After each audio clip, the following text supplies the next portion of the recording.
ሰላም እንዴት ናችሁ? ሰሞኑን አንድ እህታችን ሞታ እንግዲህ ሚዲያው ስለሱ ብቻ ነው የሚያወራው። ነፍሷን ይማረው፣ ለቤተሰቦቿ መጽናናት ይሁን። ኬት ወጣት እህታችን እየተነገረ ያለው ከፎቅ ላይ ወጥቃ ነው የሞተችው ተብሎ ምርመራ እየተደረገ እንደሆነ ያው መረጃው አለን።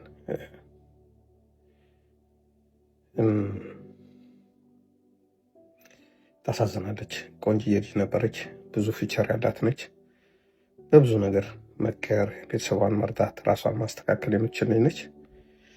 ህይወቷ በማለፉ እንደ ማንኛውም ዜጋ ስሜቴ የሀዘን ነው። እኔ ከዚህ ጋር በተያያዘ መናገር የምፈልገው ማህበረሰባዊ ግብረ ገባችን እየተበላሸ መሆኑን ለማንሳት ነው። እኛ ኢትዮጵያውያን ከማንኛውም ብሔር እንሆን ግፍ ተናጋሪዎች አይደለንም። ማለት በአንደበት በሚነገር ግፍ ራስና ቤተሰብን መዓት ወይም ቅጣት ያመጣል ብለን ስለምናምን ብዙ ጊዜ እንደው ሰብአዊነቱ እንኳን ባይኖረን ግፍ ከመናገር እንቆጠባለን። እኔ አሁን ብዙ ግፈኛ ሰዎች አያለሁኝ። ብዙ ዓመት ወንጀል መርማሪ ነኝ። እኔ ወንጀል መረምራለሁ። ሰው ገደሉ ተብሎም ሳይገሉ የታሰሩ ሰዎች አጋጥሞኛል። ገለውም ደግሞ አልገደልኩም ብሎ ሸምጥጦ ብዙ ዓመት እንትን ብሎ ነፃ ለመውጣት የሞከሩ ሰዎች አጋጥሞኛል። ስለዚህ በወንጀል ምርመራ ሂደት ውስጥ ሁሉ ነገር ሀፕን ያደርጋል። አንዳንድ ሰው ወንጀልን ፈጽሞ ፈጻሚው ሳይታወቅ ሊቀር ይችላል። በአብዛኛው ግን ነፍስ ያጠፋ ሰው ግን ዞሮ ዞሮ ነፍስ ከእግዚአብሔር ስለሆነች ሲያዝ ነው የሚያጋጥመኝ፣ ወይ በሆነ መንገድ ነው የሚያጋጥመኝ። ግን እንደምናስበው ቀላል አይደለም እና የሆኑ ሰዎች እገሌ ነው የገደለው፣ እገሌ ነው መጠየቅ ያለበት፣ እንደዚህ አይነት ኢንፎርሜሽን አግኝቻለሁ እያሉ የሚናገሩት ነገር አሳሰበኝ። በዛ ሰውዬ ቦታ ራስን ማስቀመጥ ጥሩ ነው።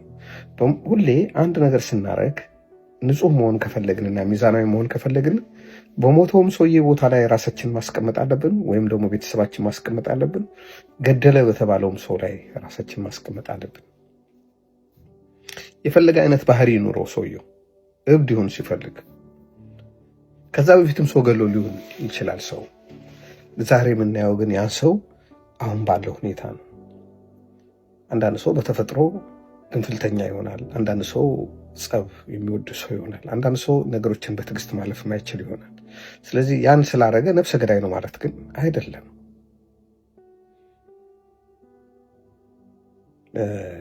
በጣም የማይገናኙ ነገሮች ሲነገሩ ስለሰማው ነው። ከፎቅ ላይ ስትወጥቅ እንዴት አካባቢው አልሰማም? ምንድን ነው የወደቀው? እንዲ ፈንጂ እኮ አይደለም የሚፈነዳው የሚል ነገር። ሰው ሲወጥቅ ምን ያህል ነው ድምፁ? በዚህ ጉዳይ ልምድ አለ፣ እውቀት አለ ወንድሜ። ሁለት ሰው ራሱን ሊያጠፋ ከፈለገ እኮ በምንም ጠብቀህ ልታድነው አትችልም። ህይወቱ የራሱ ነው። ከፈለገ ያኖረዋል፣ ከፈለገ ያጠፋዋል። ለዛ መንስኤ የሚሆኑ ነገሮች፣ ምክንያቶች፣ የሩቅ የቅርብ ምክንያቶች የሉም ማለት አይደለም።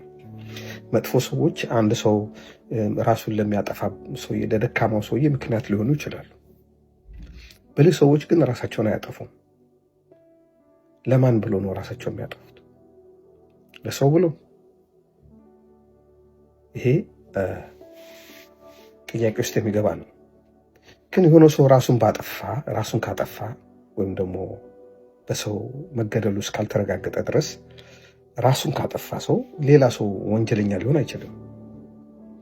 በእርግጥ እስኪጣራ ድረስ ሰውየው ነፍስ ነው የጠፋው፣ መመርመር አለበት። እስር ቤት ይሄዳል፣ ቀጠሮ ይጠየቅበታል፣ ይመረመራል። ይሄ ነገር ተደጋገማል። ለኛ ጋር አንዴ የጅማ የሆነ ከተማ ከንቲባ እንደዚህ አይነት ነገር ተባለ። ከዛ ያ ልጅ አንድ የምንወደው ዘፋኝ ደግሞ ከአሊሚራ ጋር የዘፈነው ረጅሙ ልጅ፣ ብዙ ጊዜ የዘፈን ግጥሞቹን አነባለሁ፣ ደስ የሚል ልጅ፣ እሱም እንደዚህ አይነት ነገር አጋጠሙ።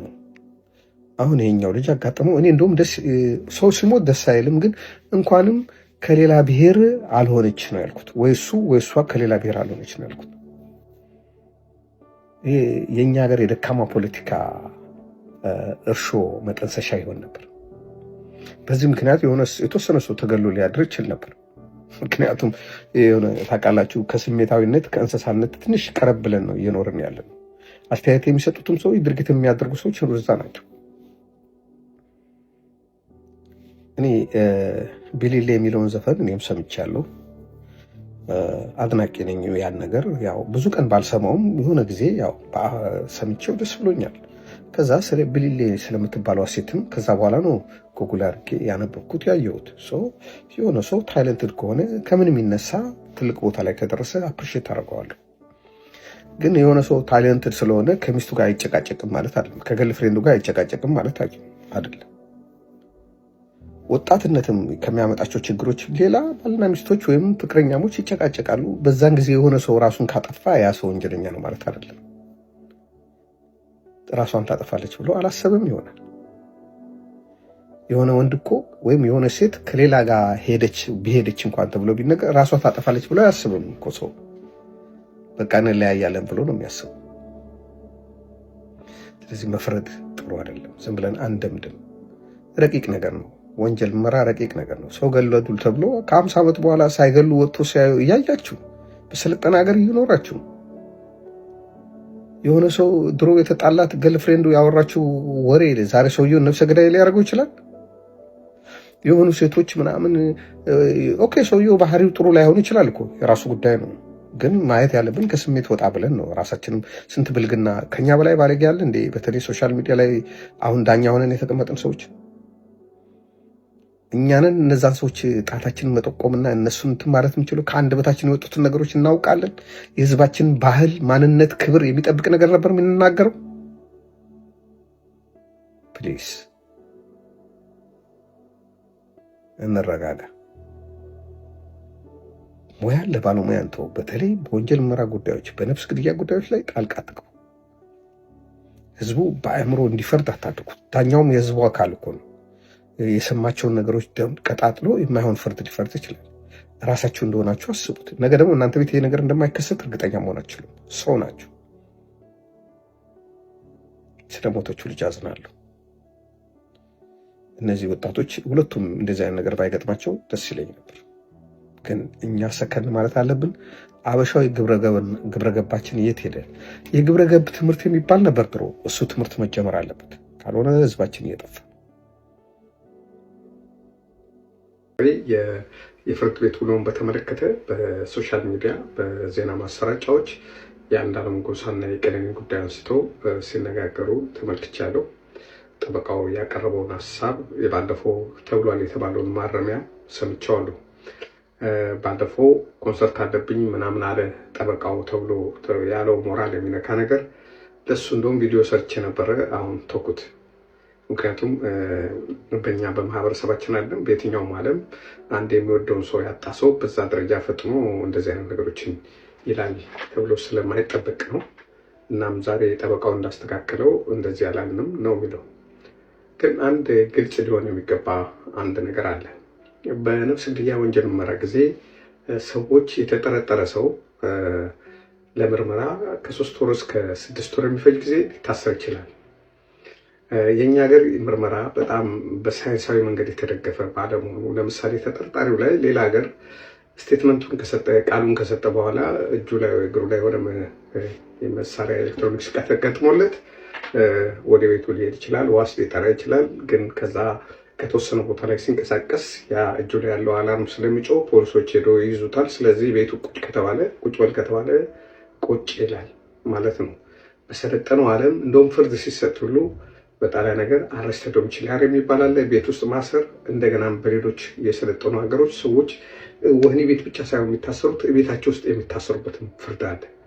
ቤታቸው ውስጥ ይታሰራሉ ማለት ከቤታቸው መውጣት አይችሉም። ቤታቸው ውስጥ ሆኖ ግን ኑሯቸውን ይኖራሉ። ከቤታቸው ሲወጡ ግን የተገጠመላቸው መሳሪያ ስለሚጮህ ፖሊስ መጥቶ እንትን ይላል እና ለማንኛውም በሚል በ24 ሰዓት አንድ ጊዜ ፖሊስ ቤታቸው መጥቶ ቼክ ያደርጋቸዋል፣ ቆጠራ ያደርጋል። የዛሬኛው ተረኛ የነበረው ፖሊስ ለሚቀጥለው ሲያስተላልፍ የሚቀጥለው መቶ ቼክ ያደርጋል። እንደዚህ በጠበቀ ሁኔታ ቤት ውስጥ መታሰር አለ።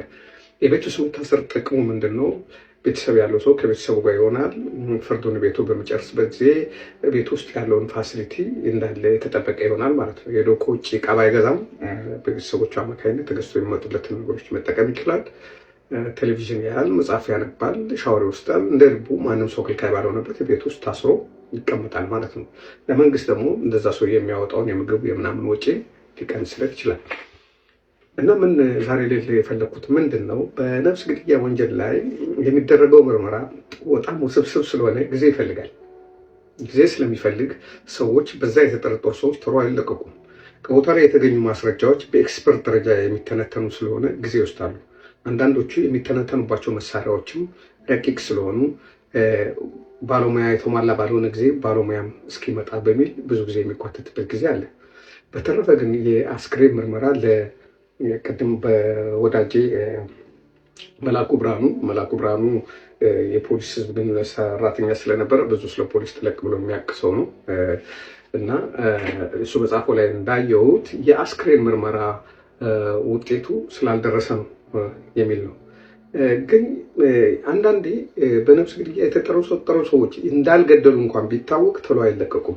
ቶሎ የማይለቀቁት በእኛ ሀገር ባህል ደምን በደም የመመለስ የሚባል ሰዎች የመበቀል በትኩስነቱ የመበቀል ስሜት ምናምን ስለሚኖራቸው ለደህንነቱም ሲባል አንዳንዴ ሰው አይለቀቅም። ቶሎ ነገሩ ትንሽ ረገብ እስኪል ድረስ ይጠበቃል። ግን አንድ ሰው በምርመራ ላይ ያለ ሰው ወንጀለኛም ነው አይደለም ማለት አይቻልም። እና የጊዜ ቀጠሮ ተሰጠ ማለት ነፍሰ ገዳይነት ተረጋገጠ ማለትም አይደለም። ተለቀቅክም ማለት አልገደልክም ማለት አይደለም። ይሄ የምርመራ ውስብስብ ነገር ስለሆነ በተለይ በወንጀል ምርመራ ጉዳይ በነፍስ ግድያ ሰው ቶሎ አይለቀቅም። እንዳልኳቸው በከፈጠነ 3 ወር ካልሆነም እስከ 6 ወር ከዛም በላይ ሊሄድ ይችላል። ከቦታው ላይ የተገኘው የሚባሉ ነገሮች እያንዳንዱ ነገር ይጣራል። ሰው የተናገረው፣ አየሁ ያለው፣ የተሰማው፣ ከቦታው የተገኙ ጥቃቅን ማስረጃዎች ይተነተናሉ። ስለዚህ ጊዜ ይወስዳል ማለት ነው። አስክሬን ምርመራውም ደግሞ በጥብቅ ነው የሚካሄደው። ያ የሞተው ሰው ከመቀበሩ በፊት በሰውነቱ ላይ በአጉሊ መነጽር እየተደረገ ባለሙያዎች ምን አይነት እንከን፣ ምን አይነት ሰንበር፣ ምን አይነት ጉዳት አለበት የሚለው በዝርዝር ያያሉ። እውነት ለመናገር የነፍስ ግድያ ወንጀል ማድበስበስ ቀላል አይደለም። ባለፈው እንደነገርኳቸው እንደገና ምን ሲባል እሰማለሁ፣ የመንግስት ባለስልጣኖች እንደዚህ ያደርጉ። ለምን? አሁን እኔ ለመንግስት ምንም የምቆምበት ጥብቅና የምቆምበት እንትን የለኝም። የመንግስት ደጋፊ አይደለሁም። ግን አንድ የመንግስት ባለስልጣን ከነዚህ ከሁለት ልጆች ከሟችና ከገዳይ ከተጠረጠረው ገዳይ ተብሎ ከተጠረጠረው ምን ያተርፋል? የዘመናችን ብልሽት የዘር ጉዳይ ነው ብንል እንኳን የሰዎች ሁለቱም ኦሮሞዎች ናቸው። ለምንድነው አንዱን ጎትቶ አንዱን የሚያጥቀው? እኔ ይሄን መቀበል ይከብደኛል። መቼም ሰው የፈለገ ፖለቲከኛ ይሁን የፈለገ ይሁን ህሊና የሚባል አለው፣ የራሱ ዳኝነት አለው። ሰው የገደለ ሰው ነፃ ይሁን የሚል ማንኛውም አይነት ጤነኛ ሰው ይኖራል ብዬ አላስብም። ካለም በሽተኛ ነው ያ ሰውዬ። ያውም እንደሱ አይነት አንድ ፍሬ ልጅ፣ በጣም የምታሳሳ ልጅ። እሷ ሲሆን ዝነኛ አይደለችም እንዴ? በሞዴሉ ዘርፍ እኮ ሀገሯን ብሔሯን እያሳወቀች ነበር። እሱ ስለዘፈነ የበለጠ ክሬዲት እያዝለታል። እኔ አላምንም፣ ይሄን ነገር አላምንም። በተረፈ የነፍስ ግድያ ወንጀል ውስብስብ ስለሆነ አጣርቶ ውሳኔ እስኪሰጡ ድረስ መጠበቅ ጥሩ ነው። የታሰረውም አካል ለመፈታት መጣደፍ የለበትም። ምክንያቱም ለምን የጠፋ አላልን የሞተ ሰው አላልን የዛስ መጨረሻ እስኪታወቅ ለምን ረጋ ብሎ ንጽህናውን አያረጋግጥም? የግድ ይሄ አንድ እጣ ወጥቆበታል። አንድ ሰው አብሮት የነበረ ሰው ከሞተ ያ ነገር እስኪጠራ በትዕግስት መጠበቅ አለበት። በተለይ የሚወደው ሰው ከሆነ ለፍቅርም የሚከፈል ዋጋ ነው። ልለቀቅ በጣም ምንድን አያስፈልግም። ይጣራ ካለበት ይጠየቃል፣ ከሌለበት እንትን ይላል። ግን በዚህ ጉዳይ ላይ ገደለም አልገደለም ለማለት አስቸጋሪ ነው። ሌላ ሰዎች ደጋግሞ የሚሉት ነገር አለ። ሰው ከሞተ በኋላ ለምንድን ነው ማይነገረው? ውጤቱ ማይነገረው ለምንድን ነው? ፖሊስ እናጣራን ነው እነግራለን ይላል፣ አይነገርም። የፍርድ ቤት እንትን ነው ጉዳዩ። ወደ ፍርድ ቤት ሄዶ ውሳኔ እስኪሰጥ ድረስ አንድ ሰው ገደለም አልገደለም ተብሎ አይነገርም። ያ ቢነገር ያ ሰውዬ መብቱን መጠየቅ ይችላል፣ መክሰስ ይችላል። ሁለት ደግሞ የፍርድ ቤቱን ሂደት ያዛባዋል። ፖሊስ የሰውዬ ገዳይ ነው ብሎ ያሳየው ሰውዬ ለገዳኛው ለመፍረድ ኦልሬዲ አእምሮ ላይ ጃጅ አድርጎ ነው የሚመጣው እና ማይነገረው ለዚህ ነው። ሌላው በፍርድ ቤቱም ጉዳዩ ካለቀ በኋላ በሚዲያ ማይነገርበት ጊዜ አለ። ለምን? የቤተሰብ ክብርና ዝናን ለመጠበቅ። አንዳንድ ሚስጥሮች ካሉ ለቤተሰቡ እንዲያውቁ በግሉ ከተደረገ በኋላ ለይፋ ለህዝብ ሁሉ የማይነገርበት ጊዜ አለ። ፐርሰናል የሆኑ ችግሮች ካሉ ለምሳሌ አንድ ሰው ራሱን ቢያጠፋ ራሱን ከማጥፋቱ በፊት የሆነውን ነገር በጣም ስብዕና የሚነካ ነገር አንዳንድ ነገሮች የጻፋቸው ነገሮች ቢኖር በዚህ ምክንያት ነው፣ በገሌ ምክንያት ነው፣ በገሌ ምክንያት ነው ብሎ ሌላ ቤተሰብ ከሌቤተሰብ የሚያነካካ ቢሆን እንደዚያ ቢሆን ይፋ አይደረግም። ለሌሎች ሰዎች ሰላም ሲባል ያለፈው አልፏል አይነገርም። ለቤተሰቦቹ በግላቸው ይነገራቸዋል። በቴክስት የተጻጻፈው ነገር ቢኖር፣ ዲያሪ ላይ የተጻፈው ነገር ቢኖር፣ ለጓደኛው ደውሎ የተናገረው ነገር ቢኖር ያ ለህዝብ ይፋ አይደረግም። ለህዝብ ይፋ አይደረግም። እንደዚህ አይነት ነገሮች አንዳንድ ሴክሬት የሚሆኑት ለሰው ደህንነት ሲባልም ነው እንጂ ለማድበስበስ ብቻ አይደለም። አንዳንድ ሀቀኛ ነን የምትሉ ሰዎች እነዛ ሰዎች ሀቀኛ መሆናቸውን ለምን አታምኑ? ያን ስራ የሚሰሩትም ሰዎች እኮ እንደናንተ ሰዎች ናቸው። እነዛ ሰዎችም እኮ እናንተ ፈሪሃ እግዚአብሔር አላቸው። እናንተ ቤተክርስቲያን ወይም መስጊድ እንደምትሄዱት እነሱም እኮ ይሄዳሉ። ስለዚህ የስራ ነፃነት ታማኝ የሆነው የፈለገ ቢናገር የኛ ሀገር ፖሊስ አይታመንም። ገዳዩን ይዤዋለሁ ቢል ሌላ ሰው አስመልጥ ነው የሚባለው፣ ወይ ተከፍሎት ነው የሚባለው። ስለዚህ ያላመናቸው ሰዎች የምናገሩትን ነገር እየጠበቅን ላናምናቸው ለምን አልተናገሩም እንላቸዋለን። ሌላ በተጨማሪ የኛ ህዝብ ለምስክርነት ዝግጁ አይደለም። የአብዛኛው የፖሊስ ችግር ምንድን ነው? የኛ ህዝብ ምስክርነት ሲጠራ ያየውን የሰማውን ነገር አይናገርም። አላየሁም ነው የሚለው። ታዲያ ምን ሊያደርግ ይችላል ፖሊስ? ምን ሊያደርግ? እንደ ሌላ ሀገር በየቦታው ካሜራ ቁጭ ያለ አይደለም በየቤቱ። ስለዚህ የሆነ የተፈጠረ ነገር ካለ ያየ ሰው ካልመሰከረ ማስረጃ ይዳከማል ማለት ነው። እና ያን ለህግ ተቆርቋሪነታችንን በህግ ሰዎች ላይ ብቻ መጣል ሳይሆን እንደ ዜጋ ምን ማድረግ አለብኝ በሚለው ላይ ትኩረት ማድረግ እንዳለብን ይሰማኛል። ስላዳመጣችሁኝ አመሰግናለሁ። እግዚአብሔር ይስጥልኝ።